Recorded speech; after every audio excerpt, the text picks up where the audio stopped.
On today's episode, we recap Spartan Race Jacksonville with your men's first place finisher, Veejay Jones. Welcome to the OCR Report podcast, brought to you by the OCRReport.com.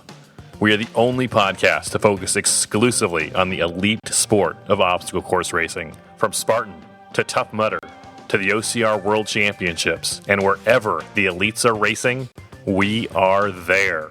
My name is Will Hicks, and this is the OCR Report. Welcome back. Welcome back to you. Welcome back to Spartan. Welcome back to the sport of obstacle course racing. How great is it to have live races again? This past weekend was the first race of the 2021 OCR season, at least here in the U.S. And it is a great, great thing to see and to do, and to see the athletes that we love to watch doing the sport that we enjoy.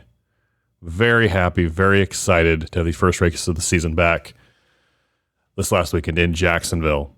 We're going to talk about that race here in a minute and a lot over the next few weeks.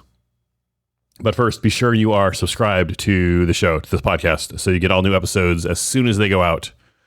And if you would like early access, absolutely free, to all of our shows, text the word EARLY to 619-485-2726. You should also follow us on Instagram at the OCR Report. We're going to talk with your men's Jacksonville winner, Veejay Jones, in a minute. But first, let's talk some news. Spartan held the first race of the 2021 season this weekend in Jacksonville, Florida.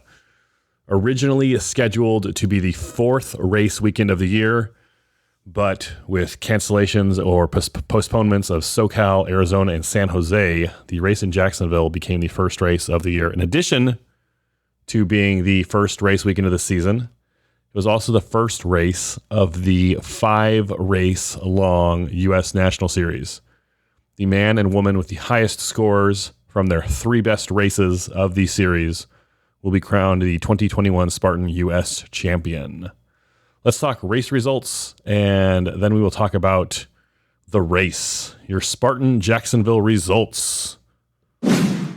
For the men, your top 5 men are: in first, Veejay Jones in 25:39. In second, Ryan Woods in 26:50. In third, Logan Broadbent in 27:06. In fourth, Brian Gowiski in 27:48. And in fifth place, Ryan Kempson in 27:52. For the women, in first place, Nicole Miracle in 27:45.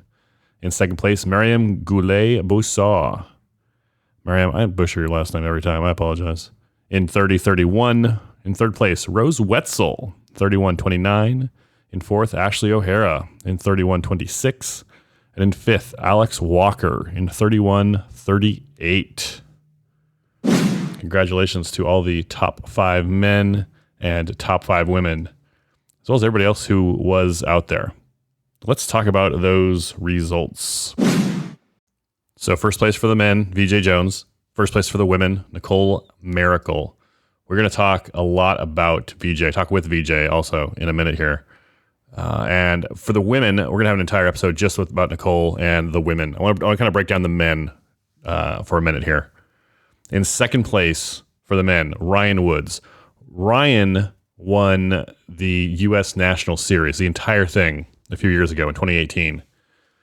And I don't generally like to talk about athletes and their ages because this is not an age group competition, right? If you're the fastest, you're the fastest. This is a results-based business. But Woodsy mentioned his age in a post on Instagram. He said he was 19 days short of his 42nd birthday on the podium in Jacksonville last weekend. So he's turning 42 in March. Ryan Woods in the US National Series is like Matthew McConaughey in Fast Times at Ridgemont High. Have you seen Fast Times at Ridgemont High? Do you know what I'm talking about? What, you're gonna end up in jail sometime really soon, I know that. Fact. No, man. No, man, I tell you. That's what I love about these high US school National girls. Series races. I get older, they stay the same age. Pace. Yes, they do. Yes, they do. Matthew McConaughey's character in Fast Times is named David Wooderson, and they call him Woods. Look it up. You can Google it yourself, but you have to figure out how to spell McConaughey first.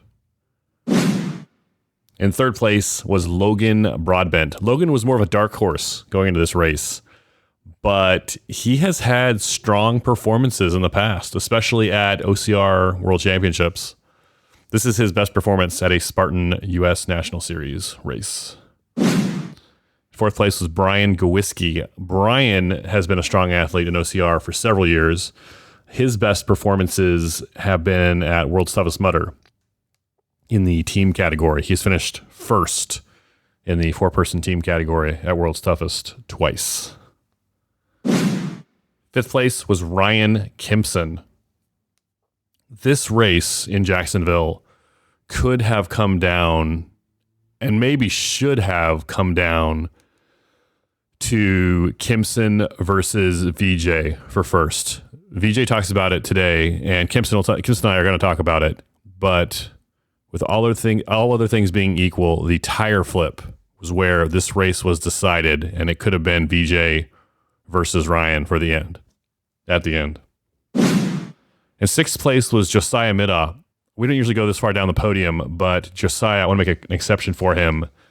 I first learned about Josiah probably the same time you did while watching the Spartan games last year, when Ryan Atkins had a little bit of a, Josiah Middaugh's here too moment. And I am happy to see Josiah is doing Spartan races this year. Josiah and I talk about this when we had a phone call earlier this week. Josiah was actually at the very first Spartan World Championship in Texas. So I'm going to talk with Josiah in a future episode. Josiah led for about the first half of the race until his lack of experience with the obstacles knocked him down in placement. He hasn't run a Spartan race, in 10 years other than the Spartan games. Once Josiah figures out that obstacle technique and gets some more practice on them, look out for him to finish on the podium. On the women's side, it was the Nicole Miracle show. She dominated the women's field. It was Nicole all by herself in first, Miriam in second, and then several women third through sixth place. We're going to talk about the women in a future episode, like our next episode. I want to pause here for a second to praise Spartan. We used to have to wait months to watch the US National Series races, literally months. They were televised by NBC Sports, and they had very high production value. But again, we had to wait months after the fact. Then Spartan moved the production in-house with their own announcers, and they were able to turn it around in a few days. The race would take place on Saturday. Coverage would go live on Sunday, maybe Monday. Now what they're doing, and I like it, the race takes place in the morning and the coverage is online later that day. But here's the catch. No announcers, no play-by-play. It is the race. It's like if you were there in person watching the race. Well, being in person if you were able to keep up with the elite men and elite women. There is an argument to be made that we have sacrificed production quality on the altar of faster viewing times. And I would listen to that argument. And the argument is probably right. In fact, yes, we get to watch the race the same day, but we don't get all the drone shots and the graphics and the regular guy backstories that we got from the NBC productions. So yeah, that's probably true. Yes, we get it same day, but we're giving up something in production quality. But let me tell you why that trade-off is okay. And I'm still developing this theory, so don't lock me into this 100%. But let me tell you what I'm thinking right now.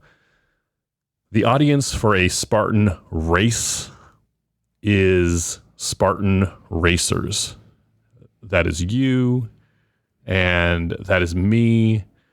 That is people who are already fans of OCR and the sport. Maybe not 100%, but 90%. 90% of that audience is people who have been out there on a course before.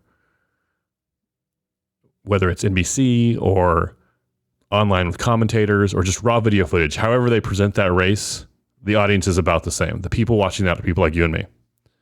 Turnaround time and level of production quality for the coverage are not going to change that. The show for the public, the show that would benefit the most from high production quality, is the Spartan Games. That is the show your uncle would watch. That is the show that the CrossFit girl that has heard of Spartan but isn't sure about signing up yet would watch. If Joe DeCina asked me to take over for a day, that is what I would do. Race coverage out immediately, high level of production quality for the Spartan Games. If you're going to invest the money in the graphics and in the cool shots or whatever, in the editing time, put that money and that effort into the Spartan Games. Just give us the race footage, which honestly is what they're already doing right now. So I don't know why I'm wasting my one day in charge of Spartan on that if they're already doing it.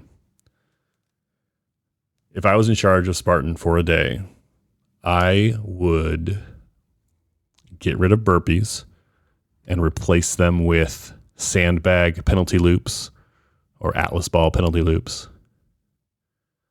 I would hire someone to deconflict the Spartan Tough Mudder race schedule. And I would get another body wash sponsorship because I'm almost out of all the individual ones Tough Mudder used to give out at the finish line in 2017. Hey, who's thirsty? Today's episode is brought to you by Athletic Brewing. Athletic Brewing makes craft beer that just happens to be non-alcoholic. The two guys who started Athletic Brewing, John and Bill. John is an award-winning head brewer. They brewed hundreds of flavors until they perfected a mosaic of brewing processes to make craft beer. Athletic stands shoulder to shoulder with any top alcoholic craft beer in quality and in taste. And there's only 50 to 70 calories per can. Are you kidding me? That's like 3 M&Ms.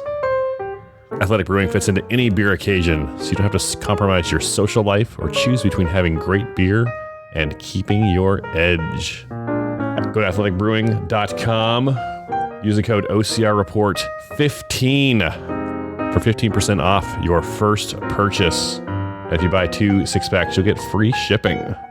Free shipping? What? athleticbrewing.com.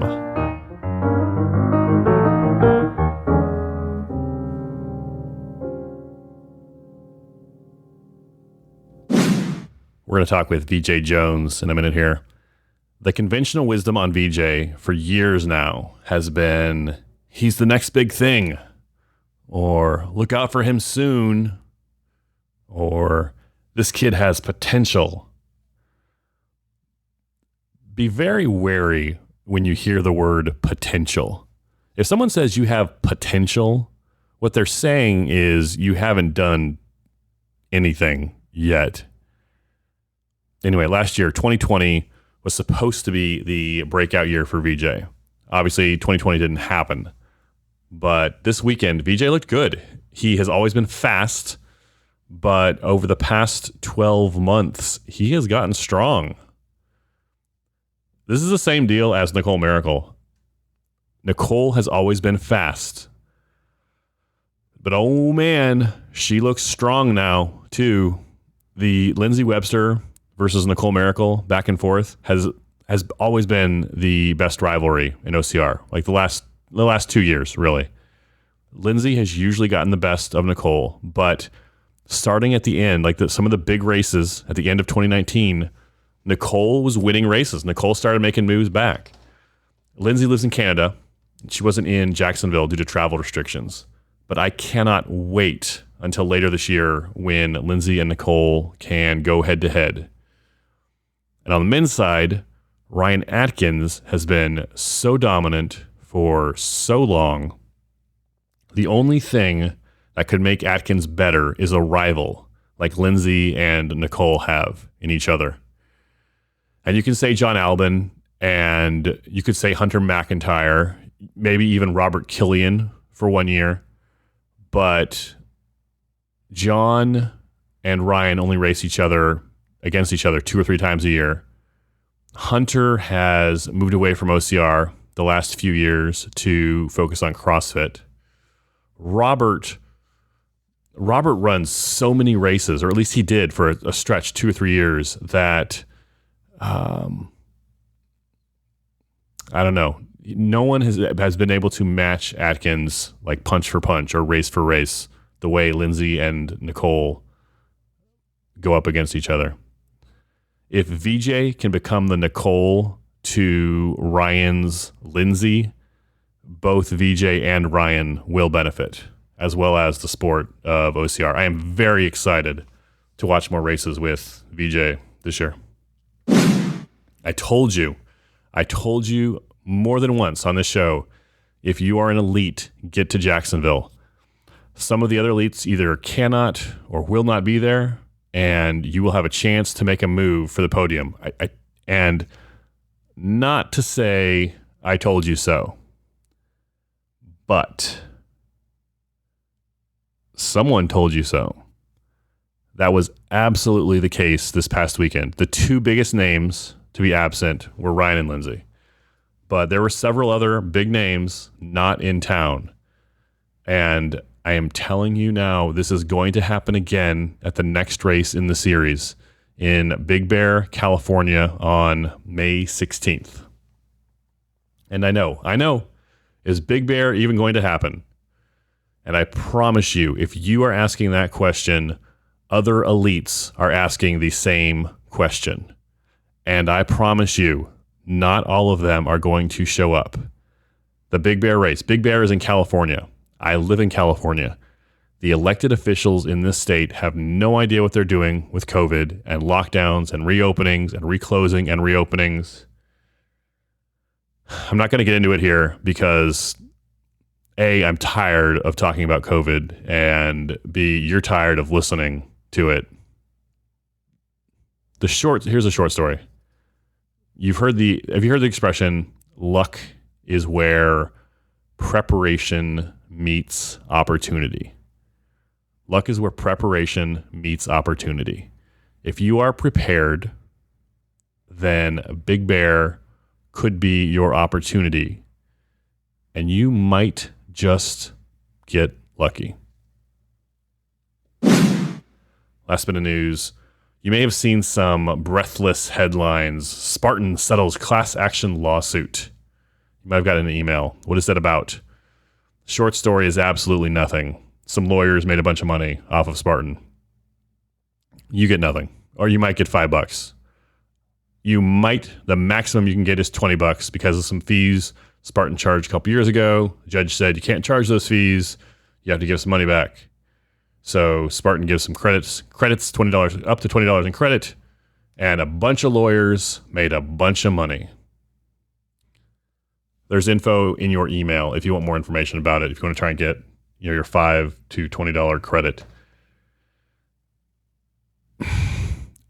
In general, class action lawsuits are not a scam. I don't think so. They can serve a noble purpose in our society for holding bad actors accountable for their actions.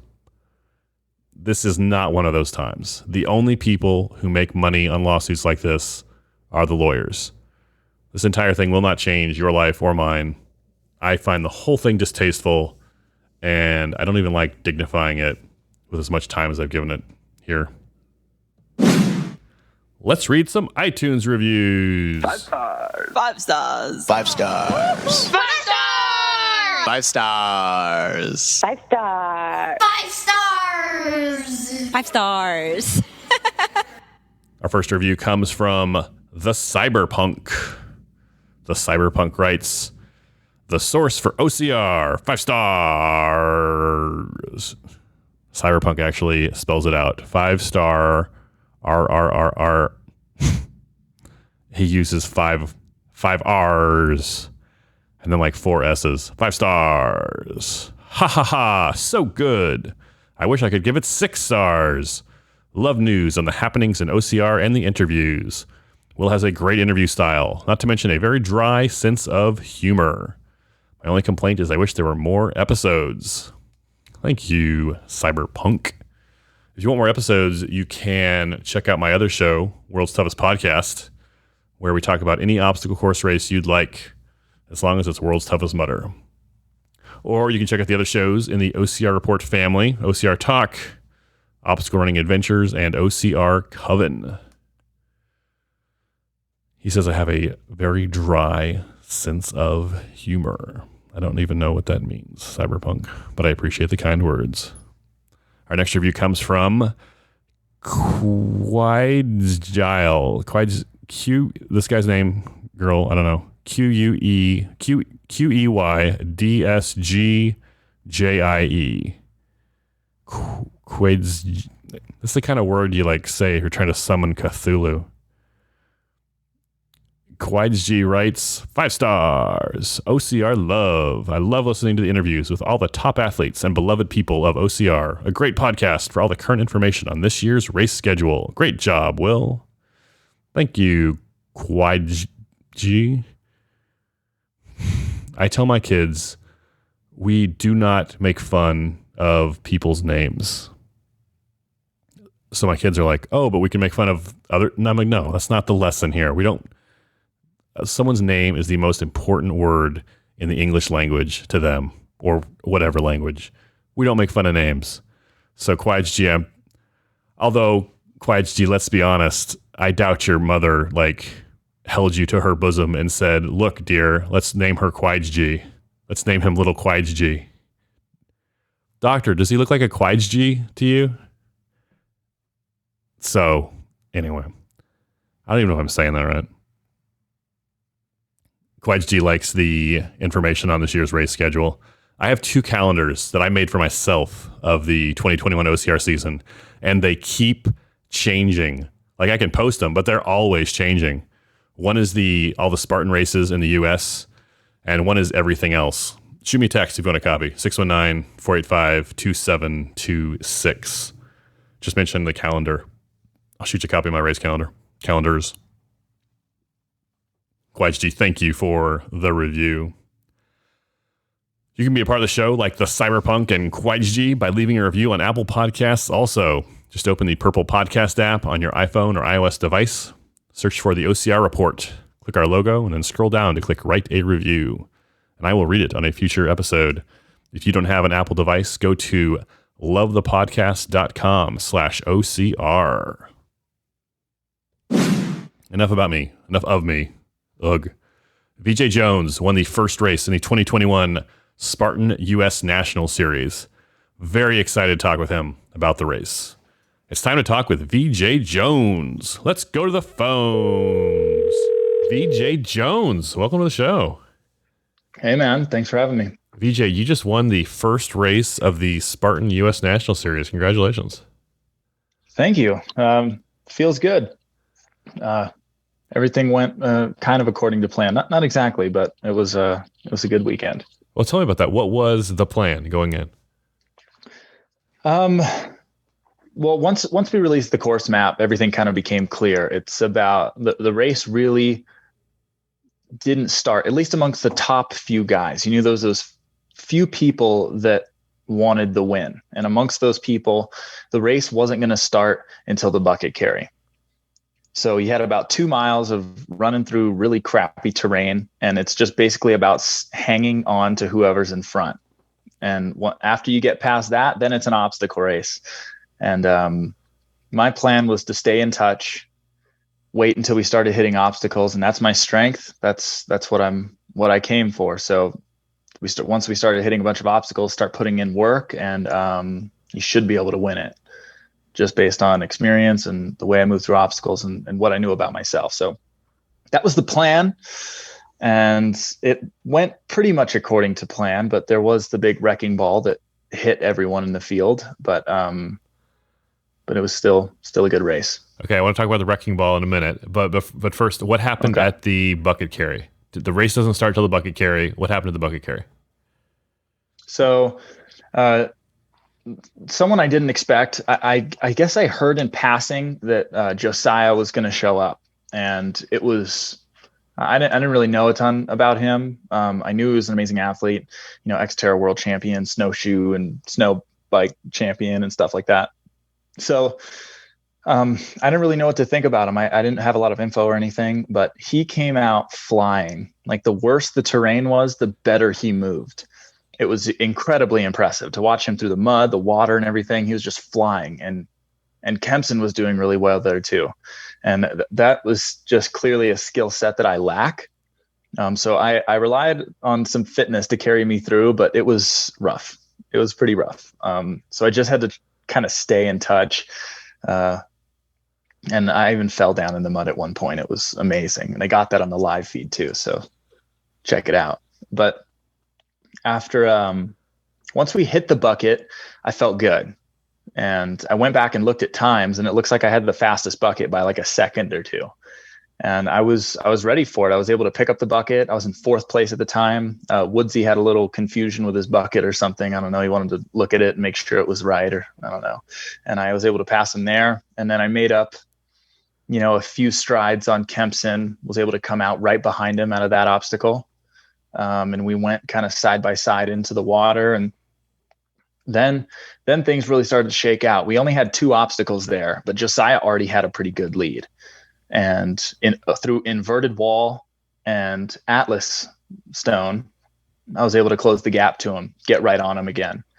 But he had wheels, and he ran right away from me again. And so I said, you know what, rather than trying to turn yourself inside out right now, like, get ready for what you're good at, put the work in there. So then we got to some obstacles, started closing the gap again, was able to overtake him going through Herkhoist.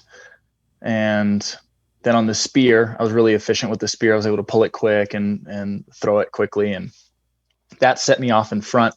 And then I made up a little more ground on the sled. And then the rig, I think we were kind of equal as far as like Kempson and I, but Josiah, we made up more ground on him there. And I had a pretty decent lead, and I felt really good. But then we ran into the tires, and that's where everything changed. Just based on like being in Jacksonville and racing in Florida a few different times, like, that the dew there is just crazy, and dew isn't normal. It's not like normal water. Like, I've flipped a tire in the rain. It's possible. I practiced in the backyard. I put water on the tire and was able to pinch it and flip it. But this dew is like, I don't know, like condensed or aerated, like baby oil. I don't know what it is, but when you grab it, it sucks. It totally sucks. And there's no fixing it. And, there's actually been some talk about this. Some people have been talking to me. On the way in the race, I brought a small like napkin with me in my belt in order to like get mud off my hands or try to like help myself flip the tire.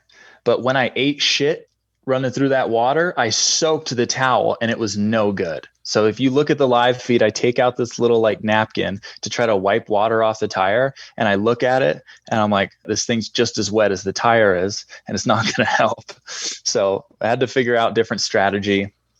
Was able to dig a hole in the sand to get my fingers under it, and was able to flip it. And even with that, even getting your fingers under it, it was still like, it was challenging for a lot of people. And for the people that took the time to try to really get their fingers under it and everything, like they lost a lot of time. And some of them even still, after putting a lot of effort in, like Kempson did, he was committed after that first flip. He ended up having to go do burpees as well. So it was crazy to see that bomb drop on the top 10. And I mean, I think I'm confident in my performance and where my fitness was, and that the race still could have ended the same, at least for me. But I think it would have just been a lot closer. I've never seen an elite burpee pit as full as that tire flip burpee pit. Well, they did that back in Chicago in 2018. Same thing happened. No one was able to flip the tire because it was just like completely destroyed, so muddy. And it's happened in the past, but this was definitely something else, especially for it not being like really, really crappy weather. Just something about that dew in Florida is super slimy. It's just like grabbing onto snot. Like you just can't grab anything. It's terrible. And yeah, it was really wild. So when you were leaving the tire flip, you could tell other people were struggling with it, and you struggled with it, but you got it done. What were you thinking as you were leaving the tire flip? I was thinking, don't screw up this Z wall, and you have it in the bag. Like there was a few more obstacles that I knew I could be faster than the rest of the athletes in. Like we had Z wall, you just had to be kind of cautious with it, just because they just do on that too. And you just got your hands sandy. So you just had to be careful. But like monkey bars, I could be quicker. Rope climb, I'm very efficient at. So I knew there were things that I could make up time on. I just had to perform well. And I was expecting Kempson to get that second flip because it scared me when he got that first flip before I did. Like it's a rare day that I get out flipped on the tire. And he got that first flip up. So I was like, okay, like this is going to be a real race right now. But when I left, it felt really good because I knew how big of a deal that was going to be. And yeah, but I kind of yelled as I left the tire, like maybe a profanity or something along those lines, just a little celebration. But also, like, one thing in racing is you have to let people know where you are, and you have to let them know when you finish obstacles. Like in racing, a lot of times, if you're right behind somebody, you hit the bell a little harder than you normally would, just so you let them know that, like, oh yeah, I'm right here. You want to let them know I finished this obstacle and I'm right behind you. So as I left the tire, it was a little bit of like, hell yeah, I just got that tire and I'm leaving. And I wanted everybody to know that I was leaving. And that adds a little bit of stress. Like there's a lot of mental battles in racing. And that was just one little moment there. So you're putting a little more mental load on them that they have to deal with as you're leaving. A little bit. Yeah. But also I couldn't control myself. I was really happy because, you know, like in the last couple of years, we haven't struggled with a tire like that in a long time. Like even in Seattle, when it's raining the whole race, it still wasn't that bad. It was not that difficult. Like the tire was still a quick flip in the pouring rain, but this was crazy. Do you think they need harder obstacles? In general, like Spartan race? Yeah. Like if the tire's too easy 9 times out of 10.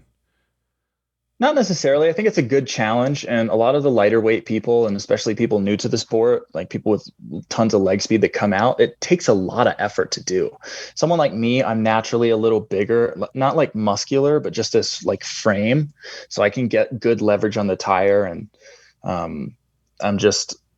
it's naturally a little easier for me because I just weigh more. So as far as like body weight percentage, but for someone like Kempson, who's still really, really strong, I think it takes a little more effort from him just based on body weight than it takes from me to flip the tire. Not saying that he can't flip it, but like it might just be like, say that's like an 80% thing for me. It might be like an 85, 90% thing for him. So I think it's a good challenge. But I would like to see some innovation as far as like new obstacles or something. Like when I first went pro, or like Spartan Pro Team in 2017, they came out with Bender and they came out with Twister, which were like 2 really cool obstacles, like challenging. And Twister, I mean, is like a mainstay, is like a difficult obstacle for people. And I haven't seen anything like super creative come out since then, like we had Helix come out, which I know is like super difficult for people. It's very challenging. And Pipe Layer, which I know it's like burpee fest, dude, like spear throw 2.0 there. So I would just like to see, I mean, I have a ton of ideas. If Spartan wants to bring me in, and I'll just sketch out a couple things for him. But I think I would just like to see some cool obstacles come out. They don't have to be like the hardest things in the world, but I'd like to see some skill-based things that come around, like some risk and reward type obstacles. So many obstacles, everyone goes through them at the same speed. You want to give something where strategy and skill on an obstacle can pay off, or it can be detrimental. I'd like to see something along those lines, but it was just good to give it back to racing though. You know what? That's interesting. One of the main things Tough Mudder was known for was their obstacle innovation, or has been known for. And with Spartan purchasing Tough Mudder, you wonder if some of that DNA might cross over for obstacle, tweaks, or like a 2.0 version of some of the stuff. That would be cool. The only thing I don't like about Tough Mudder is a lot of their obstacles are like they make a lot of teamwork obstacles. So it's like you don't want to see me and Kempson holding hands trying to help each other over like a wall or something, right? So it's great, but it's also like it goes in a slightly different direction. But there's tons of great obstacles out there. I mean, speaking of Kempson, like his brother, he made an obstacle at North American OCR Championships that was fantastic. It was called Underdog. He could build it like 5 or 6 different ways, and it paid to be really strong and confident, where you could jump halfway through the rig and make big swings, or you could just make your way through it at your own pace. So it paid off for people that were willing to make those big moves. But those are the kind of obstacles that I'd like to see coming through the design team eventually. But I mean, I'm kind of slagging on Spartan right now, but I'm just extremely happy that they put on an event. They came through, they put on a great event. And I was just extremely happy to be there, and huge shout out to them for making it safe enough to where, like, different states are going to let them put their event on and take all the environmental considerations in and everything. Like, it's good to be back racing. It's very good. They've gotten some pushback from some people in the community, but I think you're right. I think this is, especially, most people are young. Most of the people are fit. You're outdoors. Right. Like, people are wearing masks as much as possible until the race, like until they say go, masks are on faces. Like, I think they've taken every reasonable step you can expect a company to take. I think life has to resume, man. It's like, there's always going to be something. There's always going to be some risk to going outside. And I mean, if you're afraid, then you don't have to be there. That's okay. Like, you can stay home. No one's asking you to go play in the mud. So, I mean, this is a very political conversation that we can have, which I'm going to try to avoid. But it's like, I don't know. I'm happy to be back racing. I'm happy that they're doing it the way they need to. Like, whatever they got to do to let us get out on the course and compete again and have some form of normalcy, I'm with it.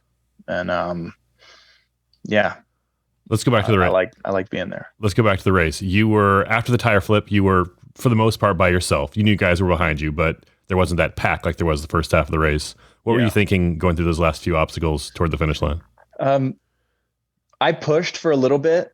I ran hard out of the Z-wall, and I looked back a couple times, and nobody was coming. I kept looking over, and I said, all right, I guess I kind of got this. So I just, then I kind of settled back in a little bit, ran it kind of like a tempo pace, comfortable, but still competitive. And I just thought, like, don't do anything stupid. Like, don't pretty much, like, this is your race to lose now. Like, you have it. It's been given to you, and you just have to freaking don't drop it. So got on the monkey bars, and I had the potential to, like, go for big swings and make it look cool, or I could just go safe, take your time, and hit the bell, which I did. So I took my time on that. And that was the last failable obstacle. Once I made it through monkey bars, I knew it. Like, that was it. I had the race. And yeah, it was great. Hit the last couple obstacles coming into the finish. Somebody poured gasoline on the fire right as I came over it. And it was so smoky that I don't think anybody saw me cross the line. I think I was like complete blackout. But still felt really good. It wasn't necessarily the way I would have liked to win it. I would have liked to have had something a little more straight up racing. I would have liked to have seen Kempson make that flip. And I think it would have been a lot more exciting for us and for the fans, and for everything to see us battle through the rest of that course, because I think it would have been a good race. Not saying that I wouldn't have won, which I'm still confident in, but I think it would have been exciting to see that. But you know what, all in all, I'm happy with it. And this is good motivation, you know, like for the last few events, like this event mainly, like you're training for this event, but you're still kind of hit or miss. Like, is this going to happen? So up until like 2 weeks before the event, you're training hard, but you're not like putting everything into it the way you normally would, because you're just like, I've been canceled on so many times now. But then this has happened. So that's like huge affirmation for me. Like, put in real hard work and you'll have a chance to display it. So I'm really excited for the next few weeks and next few months of training and getting some more events coming up. I think you're right, though. Like, Kempson makes that second tire flip. It's an entirely different race, that back half. Yeah, it would have been really exciting. And I was ready for him. I was ready for him to come and get it. I knew I had a lead. I knew I had an advantage. And thing is, he's a smaller frame than me. So an uphill barbed wire crawl is like, it was my least favorite obstacle of the day. And barbed wire crawl is probably my least favorite obstacle in Spartan race in general. Being long like I am, if I can't roll under it, like crawling, I'm bound to scrape myself. And so like, that's the reason I didn't wear a shirt at this race, is because I didn't want to get caught on the barbed wire, because I knew I was going to clip it. So he was going to be faster in that. So heading into the barbed wire, I kept looking back to see if he was coming, because if he started coming for me, I was going to have to like surge into the barbed wire, because I just can't move as fast as he can. It's like a little rabbit in there. So yeah, but it would have been a really good race. I think it would have been a lot more exciting to see. But you know, it is what it is. Let me get your thoughts on something. For the last couple of years, the kind of conventional wisdom with Veejay Jones is, you know, up and coming young runner, the next big thing. We lost 2020, the entire season, which could have been like, we'll never know. Could have been your year.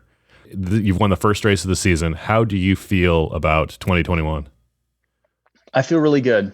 I think this year is going to be very different. At least for me, from a performance standpoint, I'm in a completely different environment now. I think I have the potential to do really well. Like if you look at like my last season, which was 2019, like a full season, I had good performances the entire year until we got to like races at high altitude in the mountains. And like, I look back at my race in Utah there, like, oh yeah, Veejay can't climb. He's not a climber. Like I climbed I was in the top 5 after the 2 minutes after we hit the top of the mountain. Like I was competitive. I was there. And, you know, being at altitude just hits you different, especially when I'm living at sea level. And now like this house right here, like where we're sleeping, just moved to Colorado. I'm sleeping at 7,500 feet, which is going to be higher than most of the races that we're going to go to. So I feel like I'm in the place that I need to be to start being competitive across like all facets of racing. Not saying that I'm going to start racing beasts, because I think in order for the sport to progress, athletes have to start focusing in. We got to start specializing. The best miler in the world isn't the best 10K runner, right? And they're not the best half marathoner either. So for me this year, I'm going to try to go for the series. You know, now that I have the points, I might as well. There's nothing to lose. But there are a couple events that are outside the series that I'm focusing on, and outside of Spartan. OCR Worlds is the main focus of the year. I want that 3K. And it'll be my first time at OCR Worlds. I've never been there before. So I've never seen Albin in action in person. So I'm very excited to see that. And I'm very excited to test myself against the best. So that's the main focus of the year. A couple other things along the way, but yeah, I think you're going to see some better performances out of me in the mountains and at altitude. going into Big Bear, I feel really good about it. So, yeah, hopefully a little bit of a different athlete than usual here. Just looking at the 3K results, John Albin has won the last 3 years in a row. And the only time he's ever lost was the year before that to Ryan Atkins. That's a competitive race. Yeah, it's he's a monster. And I mean, I've raced Atkins and the 3K before, twice now, but that was at NORAM. I don't know if it's exactly the same kind of format at OCR Worlds or if it's slightly more obstacle heavy or what, but I know what Atkins is capable of in the 3K. And if he's competitive enough to stay close in a race to Albin, I feel like I have the fitness to be there too. And I'm going to be putting in a huge block before then. Like I want to see what I can do. I'm not like coming out and saying, yes, I'm going to win or anything like that, but I'm going in with the mentality of that I can if I do it right. So that's the main focus of the year. Everything else is just kind of stepping stones along the way as far as training goes. So I'll do some other races throughout the year, but the big one is OCR Worlds. You mentioned Big Bear coming up in May. What is your next race? Is it Big Bear? No, I'm doing a smaller race. I'll be at Vegas Spartan race at the end of March. I want to get a good, like solid 4 weeks of training in before I do any more racing. But yeah, definitely going to start hitting the mountains now. Nothing else that's going to be like real short and fast until the Hildervat race comes out in May, which will be really exciting. But yeah, I'll hit Las Vegas, and then we'll head over to Big Bear and then Hildervat after that. That Hildervat's going to be a good race. 6 invite-only pros, you, yep. Atkins, 4 other guys. That'll be fun to watch. That'll be really exciting. I think it's going to be really fast-paced, exciting racing. It's interesting to think of doing as much racing as we're going to do. We're going to have to do 3, like say if I make it to the finals, I'm going to have to do 3 rounds of 5K racing.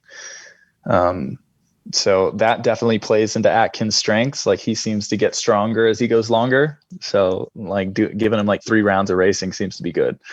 But yeah, it'll be really exciting. It's going to have a ton of obstacles, which I like. So efficiency is going to be huge. And, I got an obstacle course in my backyard now. So I'm really excited to put some work in and prep for that. BJ, do you have any sponsors? Anything you want to plug? I got a few.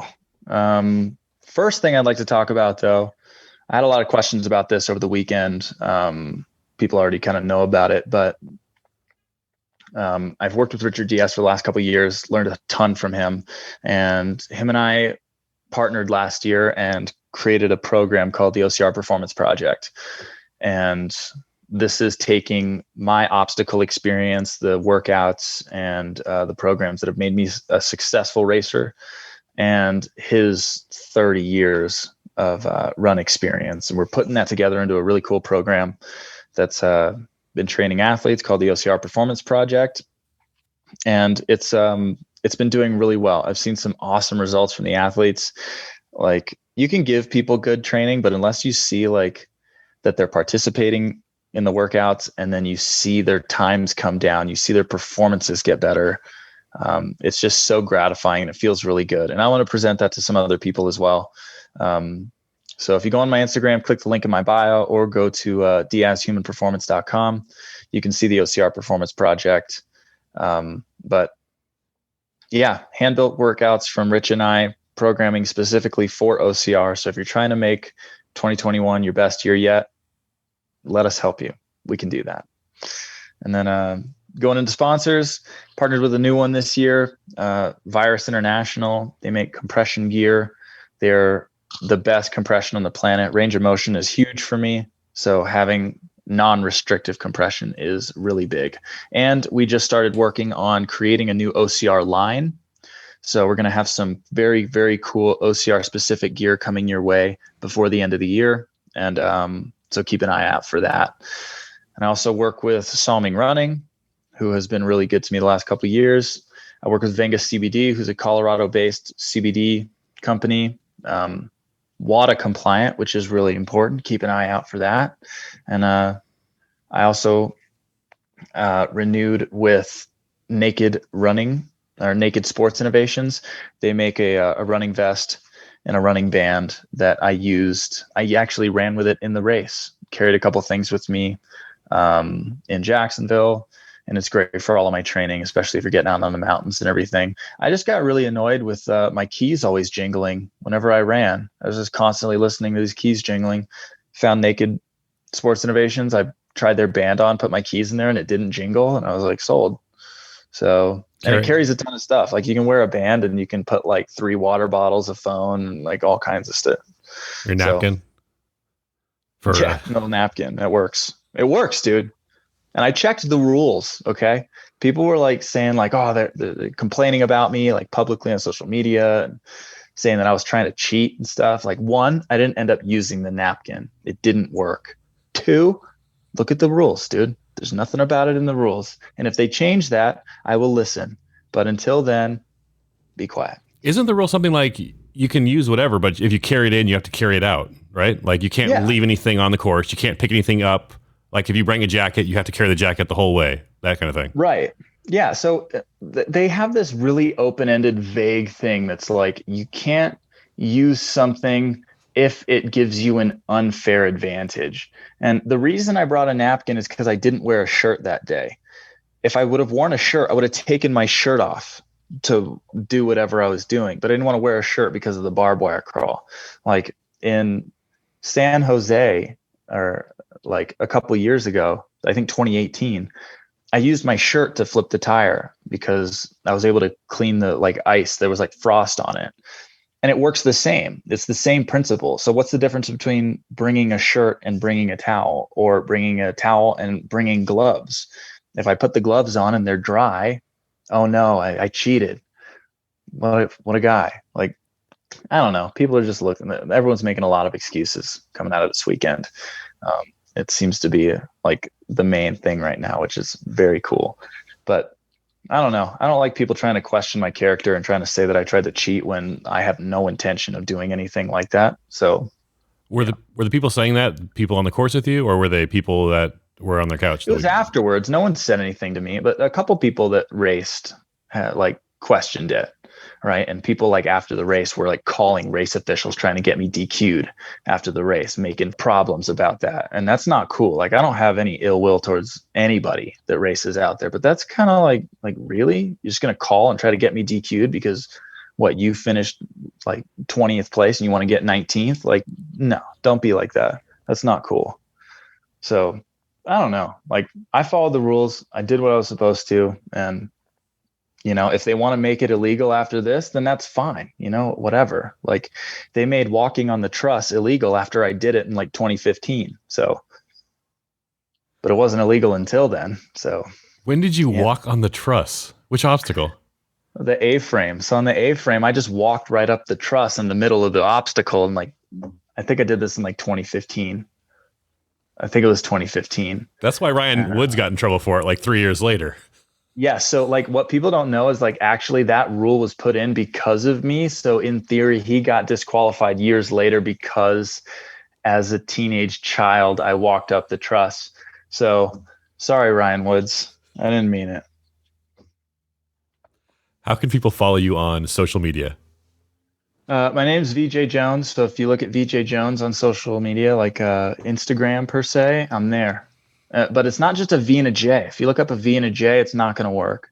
But if it's VEEJAY, then you got it. Then you got the right one. They have to do the work. They have to spell it out. That's right, dude. I'm not lazy stuff. I'm not cutting any corners over here. I'm spelling the full name out, doing it right. And yeah.